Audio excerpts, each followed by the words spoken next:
Mtu anaweza kukuhamisha kabisa, unatoka kwa maombi lakini umebaki empty.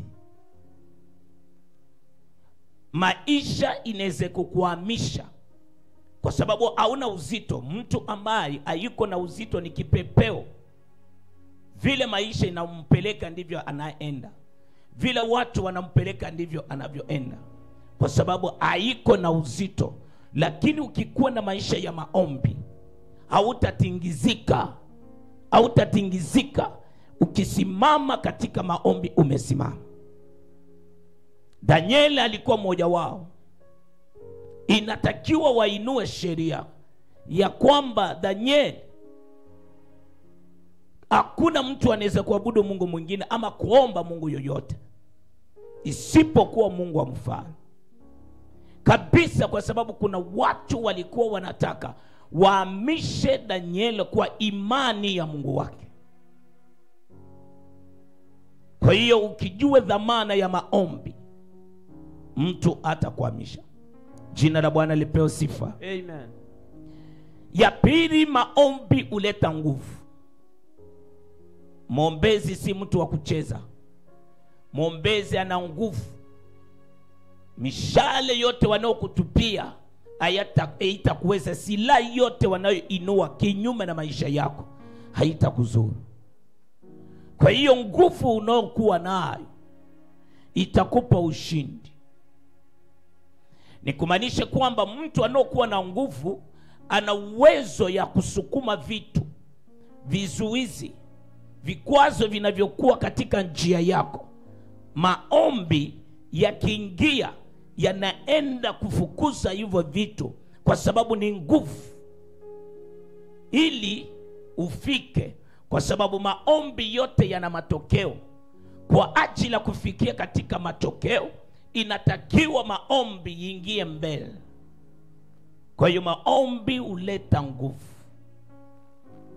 Watu wa Mungu, maombi huleta nguvu. Hata ukiingia kwa maisha ya moto, hata ukiingia kwa bahari, lakini unapokuwa mwombezi hautakufa, kwa sababu kuna mmoja ambaye alikataa kile Mungu alichomwambia ili ende amtumikie. Aliogopa, lakini alipoingia samaki ikammeza.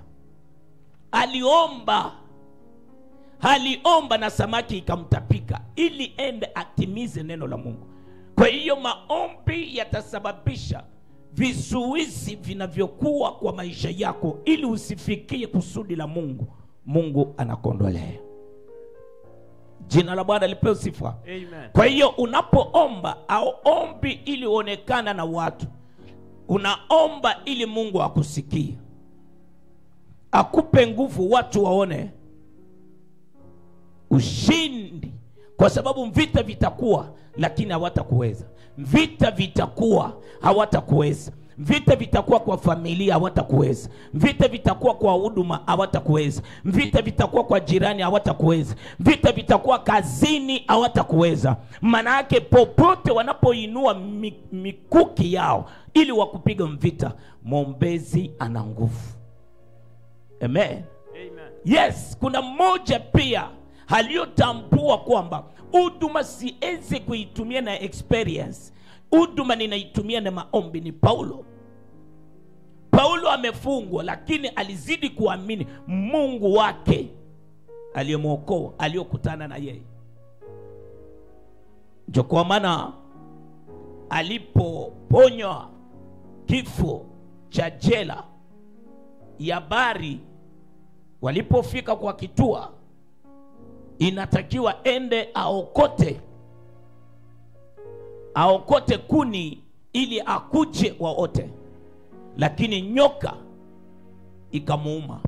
Watu wakaanza kuongea, watu wakaanza kumkejeli, watu wakaanza kumdharau ya kwamba huyu mtu amelaaniwa. Angalia, ameokoka kifo ya Bari. Sasa yeye ndio alikuwa mbaya, yengeusha watu. Sasa angalia, sasa nyoka imemuuma, tuhesabu sasa anakufa, na ile nyoka ni mbaya. Wakaanza kuhesabu, lakini yeye alijitambua ndani mwake ya kwamba ana Mungu. Ni kumaanisha mtu ambaye ana Mungu haezi kuanguka kwa mitego yoyote ambayo anayotegewa. Ana nguvu. Jina la Bwana lipewe sifa. Mungu wangu akupe nguvu katika maombi haya. Vita vyote vinavyoinuka kwa maisha yako utoke mshindi. Amen. Amen. Amen. Yes. Vita viko na Mungu akuwezeshe upate kunyelewa. Ya tatu, maombi huleta protection, ulinzi. Maombi huleta ulinzi. Mtu anayeomba Mungu anamlinda kabisa kabisa. Kama unaomba Mungu analinda watoto wako. Wanapoenda shule wanarudi wamefichwa. Wengine wanafanya accident lakini wako wanakuwa wazima. Wengine wanagonjeka lakini wako wanapona. Mungu analinda watoto. Mungu analinda kwa mwombezi anapoomba. Mungu anaweka protection. Amen. Kazi yako Mungu anaweka protection. Amen. Yeyote anochukua anakuja kuharibu business yako, kazi yako Mungu anaweka protection. Amen. Injapo unaomba. Unajua kuna watu ambayo wanaomba Mungu wakati vitukio vya shetani vinawapata. Hawana na maisha ya maombi ili kutangulisha maombi ikuwe ulinzi kwa vitu vyao, kwa jamii yao. Jina la Bwana lipewe sifa. Ni kumaanisha katika maisha yetu mtu anaoitwa mwombezi anapoomba, maombi inaenda kufanya protection. Amen. Si Mungu akulinde. Amen. Sidipe amen. Amen. Si Mungu akulinde. Amen. Mungu alinde watoto wako. Amen. Mungu alinde kazi yako. Amen. Alinde maono yako. Amen. Sema nimepokea. Kwa jina la Yesu. Kwa jina la Yesu.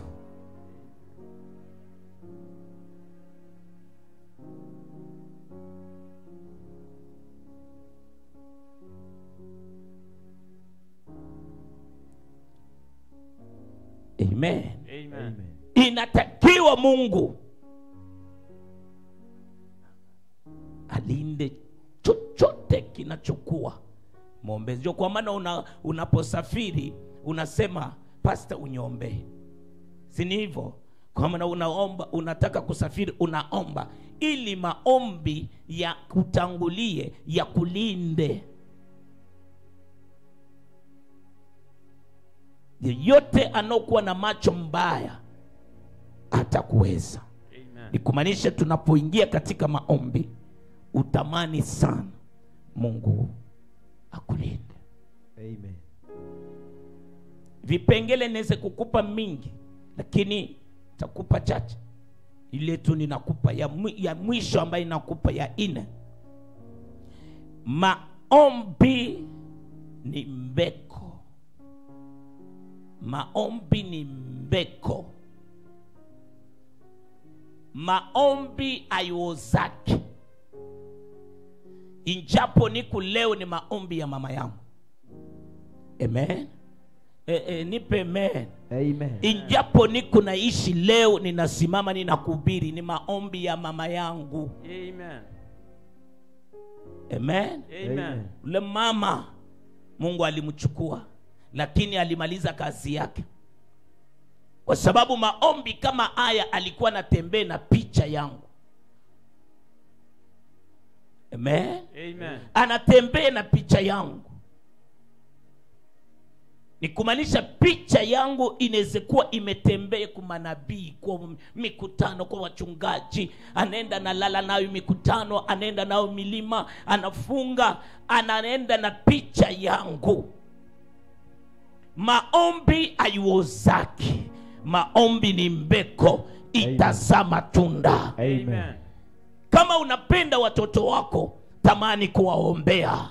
Amen. Maisha kani unayotamani watoto wako wakue. Wengi ambaye wazazi wao hawakupanda maombi juu ya maisha yao wanang'ang'ana peke yao.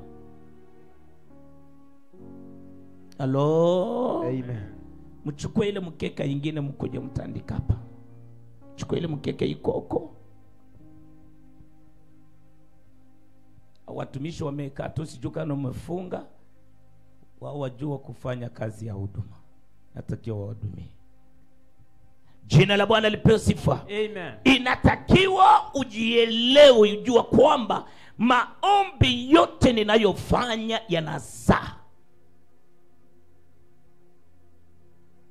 Nikumaanisha kwamba ninataka nikufunze nini? Huduma hii haikuanza na vyombo. Huduma hii haikuanza na kamera, hata mic, hata hiyo viketi umeona, hata hiyo mikeka mumekalia. Hiyo huduma ilianza na maombi.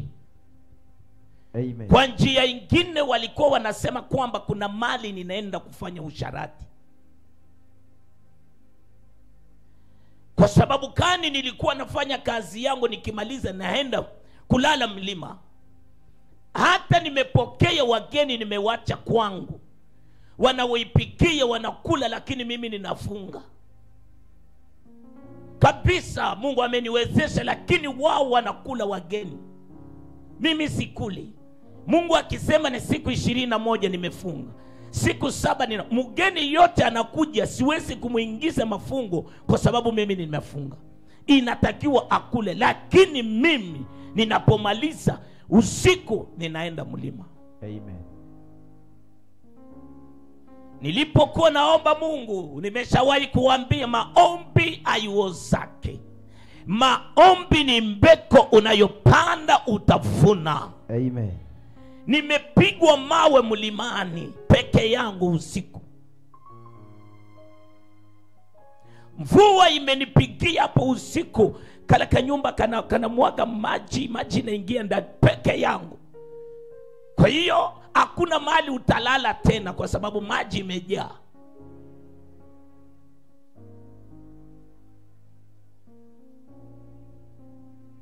Mwisho ya yote wengine wakasema kwamba inatakiwa tuhakikishe kweli anaendaka mlima. Kuna watu wanakuchunguza, wanakukejeli. Kuna watu wanakuwa karibu na wewe. Si wote wanafunzi, wengine wanakuwa wa Yudase ambayo wanakupeleleza ili kukuuza. Amen. Jina la Bwana lipewe sifa. Amen. Wote wanaokuwa katika maisha yetu si wote wa Petro ambayo watatambua kile kiko ndani mwako. Wengine ni wa Yudase, wanakuja ili wapokee faida yao. Mwisho ya yote wao ndio wanakuongelea, wao ndio wanakuuza, wao ndio wanakuongelea. Amen. Na wakanifuata, tukaenda, wakaona mlima, lakini walifika wakaona huyu mtu halali.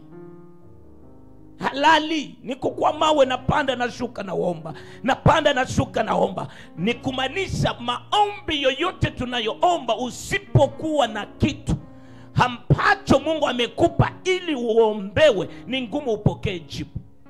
Maombi si kelele, maombi ni lengo. Amen. Jo, kwa maana mtu ataweka bidii, ataweka ujasiri, anaomba bila kukoma kwa sababu ana lengo. Amen. Jaribu itakuwa, vita vitakuwa, watu wataongea, lakini lengo lako ni lipi? Mwisho ya yote utafuna maombi yako. Amen. Jina la Bwana lipewe sifa. Amen. Kuna watu wanafanya huduma pamoja, wanapigana, wanaongeleana, lakini maombi, hata kama uliomba ukaisahau, lakini maombi yatakukumbuka tu. Amen.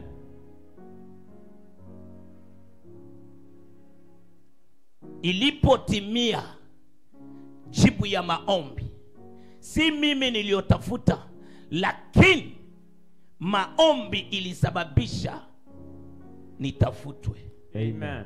Amen. Amen. Usijitangaze, hacha maombi ikutangaze. Usijioneshe, hacha maombi ikuoneshe. Josiri Yesu alikuwa nayo, lakini natakiwa utambue pia, hata huku mwombezi jaribu iko. Nyoka inaweza kukujaribu unaweza kuwa mshindi, lakini ujue kwamba Yudasi pia anakongoja. Amen.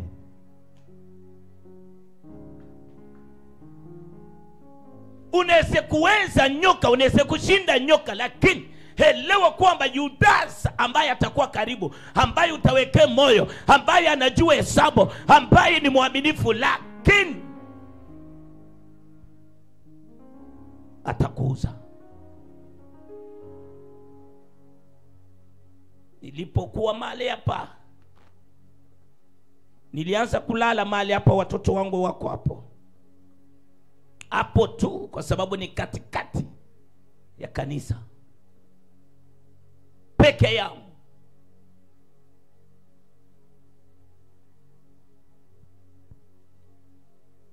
Siseme nyoka, usiseme scorpion, usiseme. Nilikuwa nalala na scorpion hapo, nimelala, asubuhi unaipata imelewa.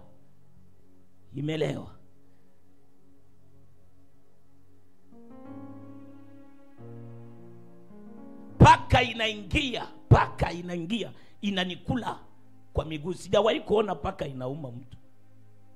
Nimelala, inakuja tu paka. Njoo walikuwa marafiki hapa usiku. Wengine ni mchwa. Nikiomba kwa ndimi na wao wanaomba kwa ndimi. Chwa. Jumapili ya kwanza nilikuwa na viketi 120. Ninapenda Mungu sana. Amen. Imani. Amen. Usicheze mtu anayeomba. Kama niko mahali hapa, ninakutabiria ni maombi. Amen. Yamezaa matunda. Amen. Kunaweza kuwa kuweza kuingine katika maisha yetu, si kwa nguvu zetu, si kwa mipango yetu, si kwa kujua kwetu. Kuna watu walitoa gharama ili sisi tukue. Amen. Nipeme. Amen. Nipeme. Amen. Maisha unaweza kuwa nayo sasa hivi, wengine hawawezi. Inaweza kuwa kuna watu waliotoa gharama ili wewe ukue. Ndio kwa maana uforce chochote, unafaulu. Ukijaribu hii unafaulu. Usijione kwamba unajua sana. Kuna mtu alitoa gharama. Kama ninakubiri na ujasiri, kama unaona ni kuna ujasiri na imani kubwa, kama unaona sichoki, kuna mtu alitoa gharama. Amen. Amen. Amen. Hata kama amekufa, lakini maombi yake hajakufa. Amen. Kuna mahali aliacha sauti, kuna mahali alifanya agano. Amen. Hiyo agano ndiyo inafanya kazi leo. Amen. Kwa hiyo kuna vitu ambayo hawezi kuforce. Wewe unafaulu tu. Bahati nzuri alinipa jina, kapanda. Hiyo jina ndio inafanya kazi. Alikuwa amejua. Jina la Bwana lipewe sifa. Amen. Sikiliza. Viketi 120. Hapa ibada ya kwanza watu 8. Baada ya kupigwa mawe kwa milima, kuomba kwa milima, kutesa usiku wote, machozi yangu imemwagika njia yote. Nilikuwa nalia, nilikuwa na mambo nilikuwa namwambia Jehova. Kwa nini? Pendo kwa lugha nyingine tunasema kwamba kuna kandege kamoja kadogo hakakuwaka na mwili kubwa, lakini udogo wake si kumaanisha ni katoto. Amen. Amen. Udogo wake unisizana kwamba ni katoto. Hata kuku inaweza kuwa kubwa. Katoto kwa kuku kanaitwa nini? Kifaranga. Kinaweza kuwa kimezaliwa leo, lakini hako kadege ni kakubwa. Ukiweka pamoja utaona kadege ni bure, lakini hawezi kula kala kakuku, kana bunya. Lakini kala kadege ni kadogo, unaweza ukachoma ukakule. Kuna mtu amenielewa? Amen. Sasa kuna maswali nilikuwa najiuliza. Viketi 120. Sunday ya kwanza watu 8. Imejaa haka nyumba kote imejaa. Sunday ya pili watu 17. Amen. Amen. 17. Viketi vikachukuliwa na kunaisha. hakuna kiketi hata moja. Kile tulichokuwa nacho ni hiyo madhabahu na hiyo meza iko hapa. Kuna Aisha ndio ilikuwa kanisa hii. Na mimi sasa nilikuwa nalala hapa na mkeka. Sasa siku moja ninakuja, nakimbilia masaa yangu ya maombi, nikapatana na Morini, ameleta shida zake. Nikamwambia twende kanisa. Nadhani Morini alikuja hapa. Mtu wa kwanza mimi kuombea, Mungu akamjibu. Saturday akaniletea viketi vitatu. Nadhani viketi vyake viko pale vitatu. Mtu wa kwanza Saturday saa ngapi? Saa 10. Na hatuna chochote. Vijana nilikuwa nao wakaniuliza, papa, sasa umefikiria nini? Hatuna viketi, sasa kesho itakuwaje? Nikamwambia huduma si yangu, ni ya Mungu. Hii si yangu, ni ya Mungu. Bwana Yesu apewe sifa. Amen. Unajua, ndio kwa maana ninakuambia kwamba usijioneshe, usijiinue, lakini omba ili Mungu akuinue. Amen. Ukijiinua utaumia. Kuna mahali utafika, Mungu anakuacha basi wewe endelea vile unajua. Amen. Lakini kawaambia huduma si yangu, ni ya Mungu. Dakika chache ninaona gari imesimama hapo, wanatoa viketi. Wanja amefunga duka yake ya juice, wametoa viketi viko pale. Wakatoa na ile ya red iko hapo, wakatoa viketi 27 wakashusha. Wanashusha. Sasa nikamuuliza, hii viketi mtaviweka wapi? Asema, papa, tunapakia kwanza, haina nafasi ya kuweka. Nikasema naweza kuvichukua, uende navyo kanisa. Maombi yatasababisha mtu fulani atoka viwangu akuje ili akuwe jibu ya maisha yako. Akimaliza kazi yake anarudi. Kuna Aisha. Amen. Maombi itasababisha mtu anotambua kile unacho agonjeke ili mkutana naye.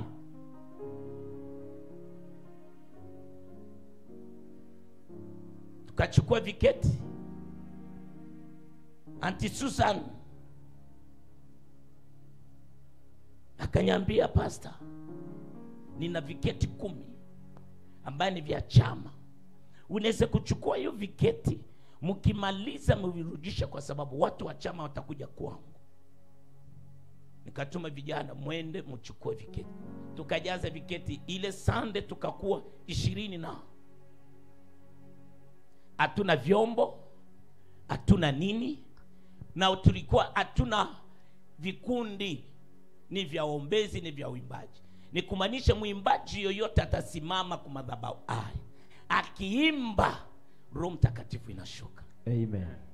Amen. Amen. Ndio nikasema kwamba ilikuwa mwezi wa 9, tarehe 9 tukamaliza hiyo mwezi. Nikasema Disemba hatuwezi kuvuka mwaka tusipokuwa na vyombo. Hii speaker mnaona hii nimeletewa, ni test kama itakuwa poa. Amen. Amen. Test tu, tutaongea mambo vile nitasema. Ndio Disemba Lokochojo akaokoka. Lokochojo yuko wapi? Hajafika? Lokochojo ndio ule. Lokochojo akaokoka aliposikia hatuingekuwa na vyombo, hatuingekuwa na Lokochojo leo. Amen. Ni kumaanisha kuna watu wengine ambao ni daraja Mungu ametayarisha ili wengine wabarikiwe. Amen. Hatuingekuwa na muziki mahali hapa, Lokochojo aingeokoka. Kwa sababu wewe umjui, uniulize mimi ninamjua. Amen. Wewe umjui. Ndio kwa maana watu wengine wanamchokoza, anaangalia tu, ananyamaza, anatoka. Ni mdomo mining. Mungu amemshona zipu.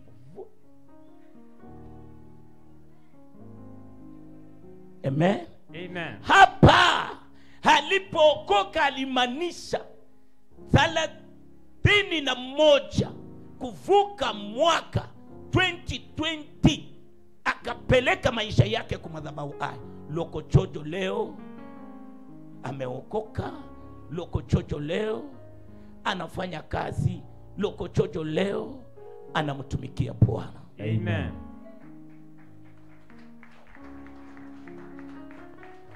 Kilichombadilisha si kwamba ninajua sana. Kilichombadilisha ni misingi ya huduma hii. Misingi ya huduma hii ni maombi. Amen.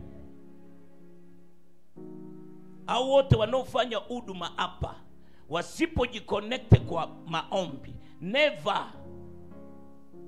Lakini yoyote anojiconnect kwa maombi ni kumaanisha umejiunganisha kwa agano ya Pastor Dudu.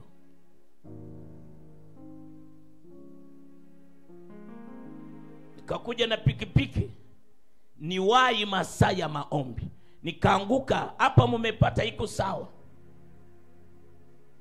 Hapa ilikuwa ni njia ya maji. Maji mvua ikinyesha hata kidogo inapitia hapa, kumaanisha inajaa. Haya madhabahu tulikuwa tunashota maji, ilikuwa maji inapanda juu. Nikaanguka na pikipiki kwa sababu kwa barabara ilikuwa imejaa. Sasa tumeingia kwa ploti hii ili kupale, kaanguka, kanyangusha pale. Nikaanguka, nikamwambia ule wa pikipiki ni kijana wala mbaya, sasa hii ni daktari yako hapo hospitali. Na yeye akaanguka, akasema papa, tuliwahi ukuje lakini acha mimi nirudi. Akasema nisidiki. Nikasema acha. Nikakanyaga hiyo maji na ile uchafu na ile mavi, nikakuja tu na wai dakika ambayo sitaki niponde. Nikaomba hapa vile uchafu ilikuwa. Nikamaliza maombi yangu usiku, nikaanza kumwomba. Amen. Amen. Maombi yenyewe ikafanya kazi. Ilipofika kipindi ya corona imeingia, watu wanang'ang'ania kuhubiri kwa maredio, mimi nilikuwa naomba. Wao wanahubiri, mimi naenda mlima usiku narudi. Ndio wengine walidia wakaokoka. Naenda mlima narudi. Ninao miaka 5, si miaka 5. Naenda mlima narudi. Wao wanabaki hapa. Wasipoomba nikirudi mlima nawaambia mtaomba, mlikuwa mnaongorota. Ni kweli. Wakiomba nikikuja nasema nimesikia anga iko sawa. Sema leo papa tujalala. Bwana Yesu apewe sifa. Amen. Jina la Bwana lipewe sifa. Amen. Vijana wakaanza kuumia. Kwa nini watu wanaenda kuhubiri? Papa wewe auende kuhubiri. Haya mafunzo kwa nikawaambia mwache. Katika maisha yote mtu wa maombi ana wakati, ana mahali. Amen. Ujua kwamba maombi yanatayarisha wakati wako, na kuna sehemu ambayo Mungu ameshakutayarishia. Amen. Ndipo nikaenda Sayari Radio. Nilikuwa hapa mimi napiga maombi kabisa. Tukapokea mgeni mwingine, Lydia akamchukua akampeleka hospitali, wakapima wakapata na corona. Ili wakati ya corona wanakupata unaingia wapi? Kwa quarantine.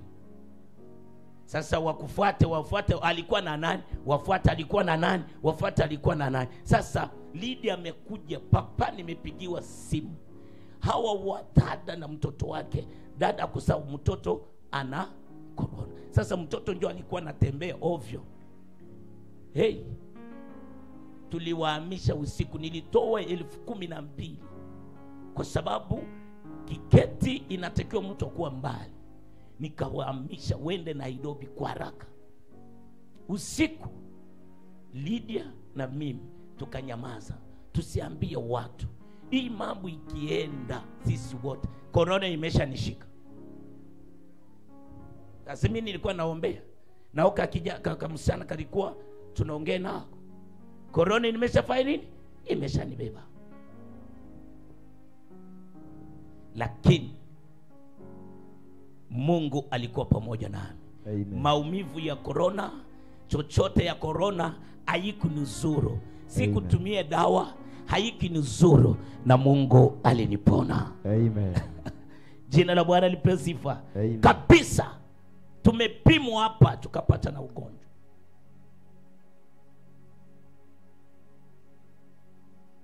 Maombi si kitu kucheza nayo. Maombi ni mbeko unayopanda na kesho utaivuna. Nilipoanza kuhubiri kwa redio, Mama Marko wako wapi? Mama Marko yuko wapi? Njoo hawa ni washirika kwa redio hawa. Kasikia nikaanza kuhubiri na wewe hawa. Jina la Bwana lipewe sifa. Ni matunda ya maombi. Kwa sababu nilipokuwa mlima nilimwambia Bwana, nipe wa huduma. Peke yangu sitaweza. Nipe wa huduma. Nilikuwa lazima na wa huduma. Na Mungu amenipa wa huduma. Niko nao na miaka. Amen. Nikiwakemea, nikiwafunza, nikiwasimamisha, manake ni wa huduma ambaye ni matokeo ya maombi. Amen. Chochote ambacho ajikawie kwako si majibu ya maombi, lakini chochote ambacho kinachovumilia, jua kwamba Mungu amekujibu. Amen. Amen. Amen. Jina la Bwana lipewe sifa. Amen. Sikiliza, kwa ajili ya kuweza katika maisha inaomba strategy. Kwa ajili ya kuweza kwa maombi ni strategy. Si wote wamepewa gharama ya kuomba. Angalia, Mordekai aliona lakini hakukuwa na jibu. Aliona, alipokea ufunuo, ikaisha, inatakiwa kimbie. Mtu ambaye aliopewa Esther strategy ya kukubalika aoleke na mfalme, alishindwa jibu. Wakati alipokea mjumbe, akaanza kulia ovyo ovyo, akaanza kulia kama mwanamke, akakimbilia kwa mtoto, kwa sababu amekosa nini nitaweza kufanya. Lakini Esther aliposikia inatakiwa kuwa mwanamke anopenda familia yake. Nipe amen. Amen. Kuwa mwanamke anopenda familia. Amen. Kwa sababu Esther alipenda Wayahudi. Esther alikuwa na upendo na Wayahudi. Kuwa na upendo na kanisa lako. Amen. Kuwa na upendo na kanisa lako. Amen. Wakati Mordekai anakupa ufunuo, lakini lia, teseka, lala njaa kwa ajili ya kanisa lako. Amen. Esther hakukuwa kama wanawake wote.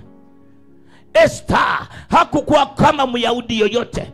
Kwa sababu alipopokea mjumbe, akamwambia Mordekai, enda sasa, tangaza kwa Wayahudi wote wafunge siku 3, ya 3 ya usiku na mchana, wasikule na wasikunye, na wavaa magunia. Hata mimi pia na hawa ninao, siwezi kubaki tu kwa sababu ninyi mnaomba na mimi nyamaze. Hapana, ijapo Mungu amenipa neema ya maombi, hata na hawa tunao, wote tutaingia katika maombi. Wakati nitaenda kukutana na mume wangu, sitaenda na mwili, lakini ninaenda na maombi, kwa sababu maombi ni mbeko. Lengo lote ninalonena katika maombi inatakiwa uvune matunda. Amen. Unapokuwa katika maombi haya, ni nini ambacho unachoongea ili Mungu akutendee? Kwa sababu Esther aliwaambia endeni, na wakenda wakavua magunia. Esther pia akavua magunia. Ni nini? Utifu, unyenyekevu na kudumu. Amen. Amen. Utifu, unyenyekevu na kudumu.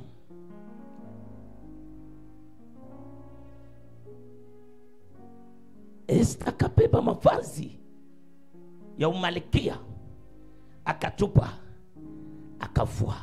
Kwa sababu gani? Alipenda jamii yake.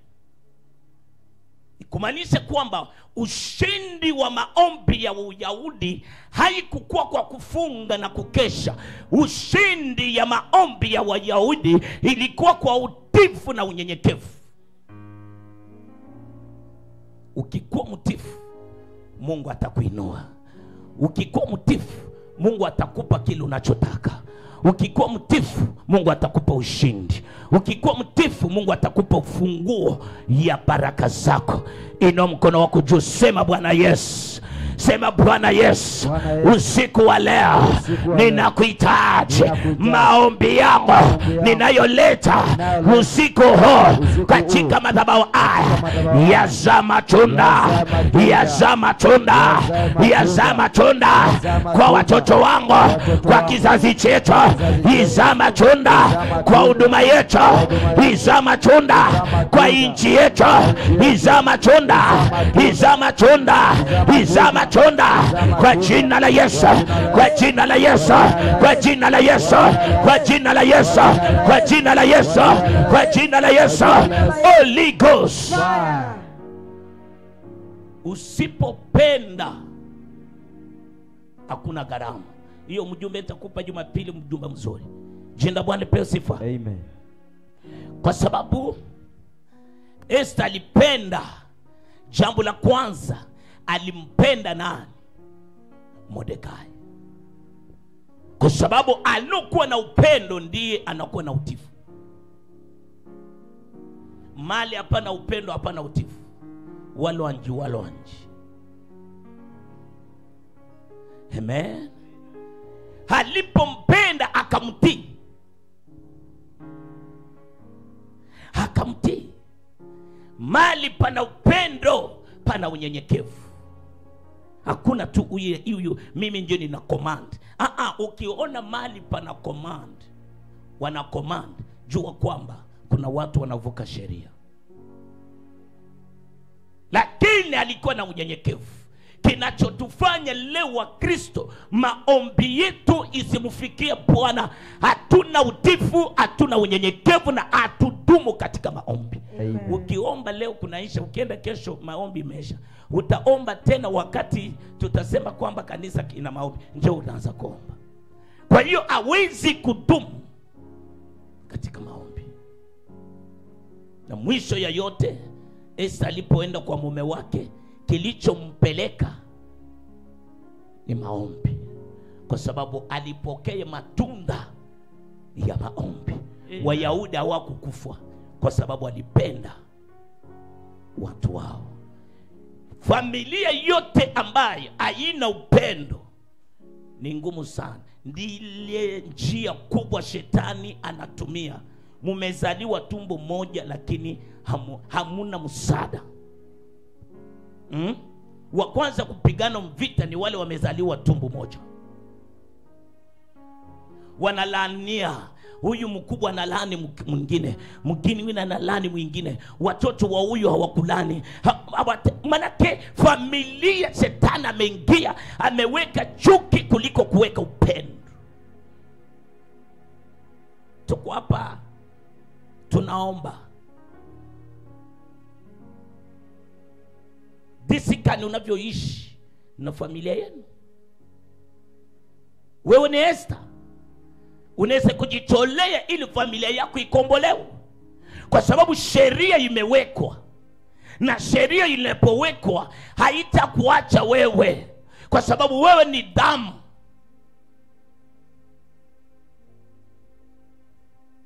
Wengine hata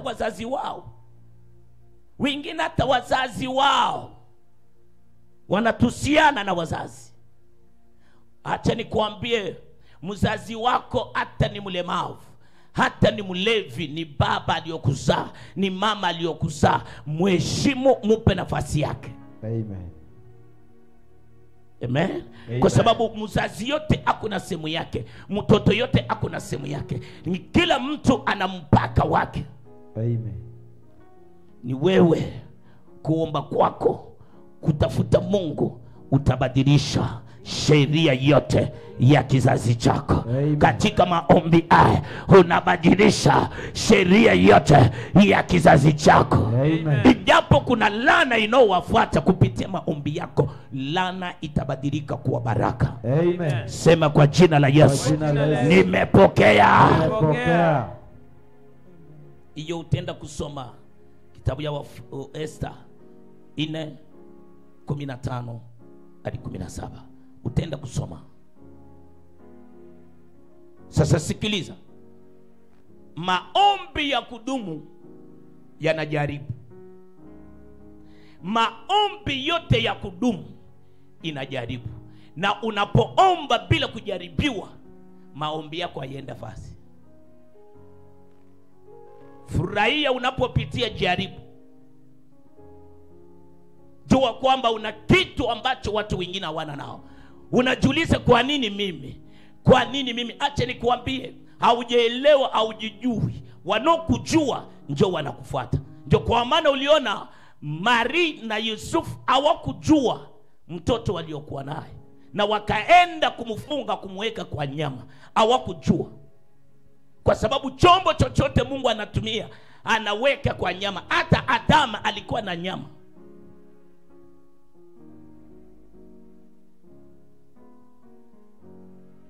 Hawakujua, ni kumaanisha ni madharau. Lakini mamajusi waliokuwa mbali walijua kusema hii neema imetokea wapi. Lakini waliokuwa hawatambue neema. Unaweza kuwa na kitu extra au jui. Wewe ndiye utayokomboa kizazi chako. Amen. Aya. Amen. Kuna watu niko nao hapa. Watu wanaongoja waombe. Amen. Leo ni neema ingine ambayo ninayokupanda mbeko. Jina la Bwana lipewe sifa. Leo ni neema ingine ambayo ninayopanda mbeko. Amen. Sasa sikiliza. Yesu Kristo ameenda siku 40 ya kuomba usiku na mchana. Kuomba kwa ajili gani? Anaomba ili aanze huduma yake. Na Yesu alipoenda, hakwenda kuongoza na watu, aliongozwa na Roho. Amen.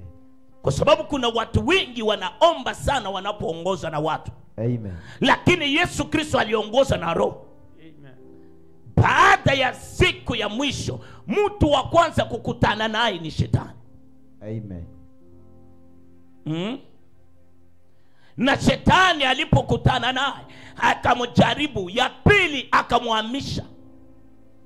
Ninataka nikuambie hivi, unaweza kuwa katika maombi haya, Shetani ameshakuhamisha. Amen. Shetani anahamisha watu wengi kwa mawazo, kwa imani. Amen. Ama anaweza kuleta vitukio, ama anaweza kuleta safari. Amen. Kwa sababu anajua kwamba mwisho ya maombi haya kuna kitu kitafanyika. Lakini atakuhamisha ili akutoa kwa hiyo neema, ujipate mahali fulani kwa muda mfupi na umerudi. Amen.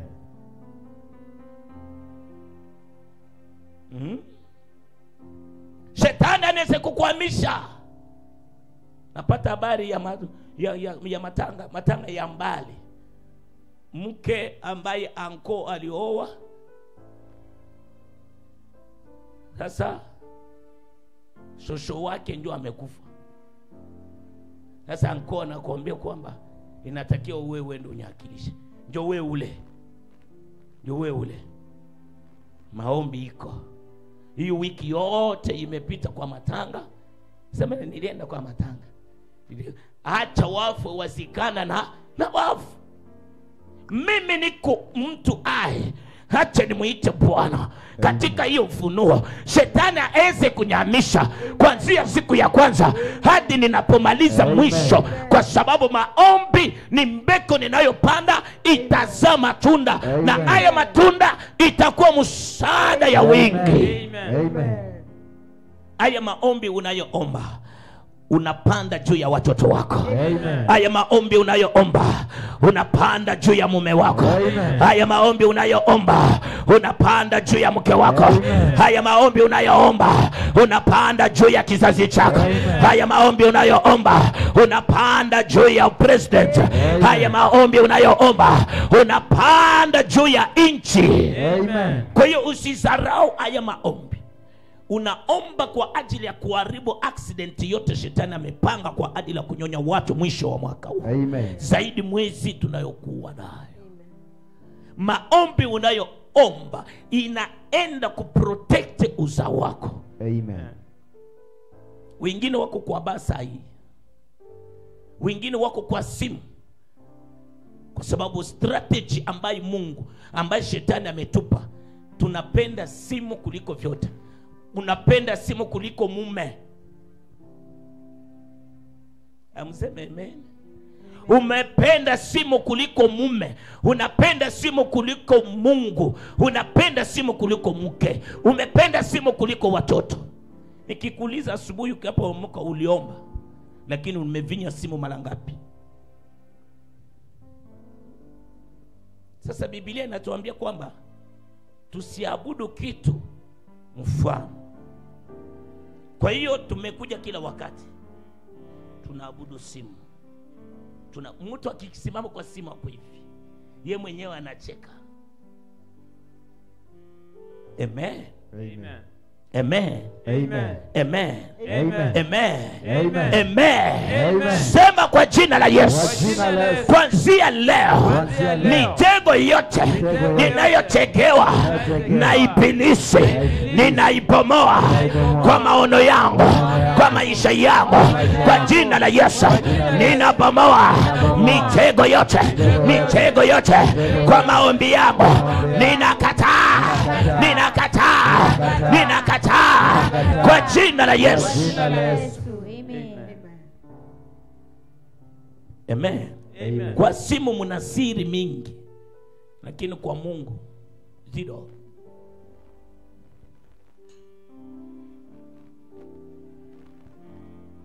Niliuliza mtu mmoja,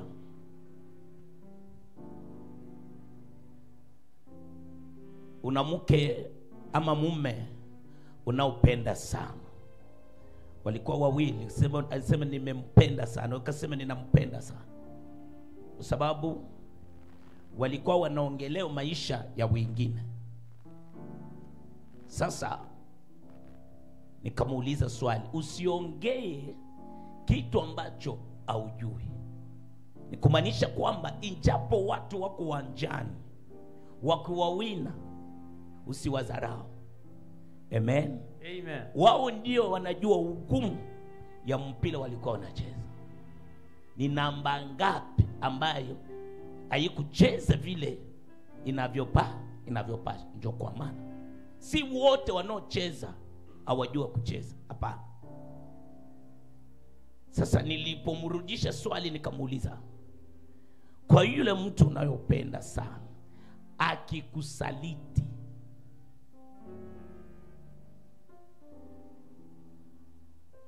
kwa sababu upendo uko ndani ya moyo na maumivu iko ndani ya moyo.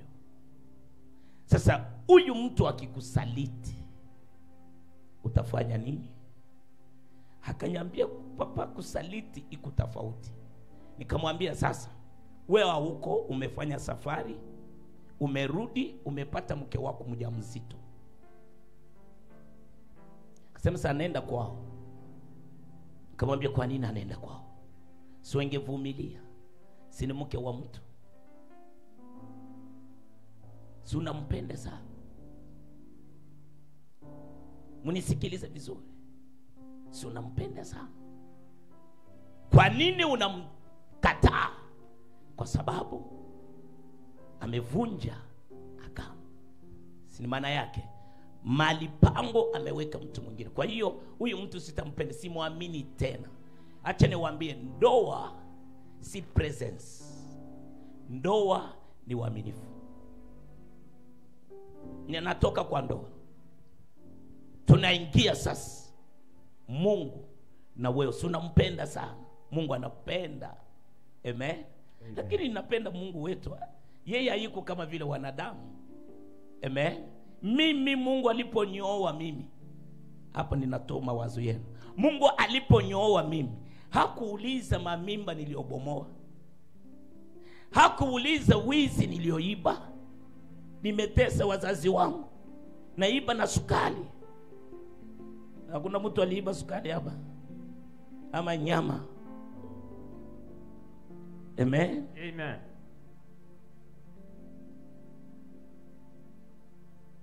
Mungu hakuuliza, akasema kwamba ninakuchumbia. Akaanza kuwa polepole ananyongelesha tu, ananyongelesha, nikaanguka box.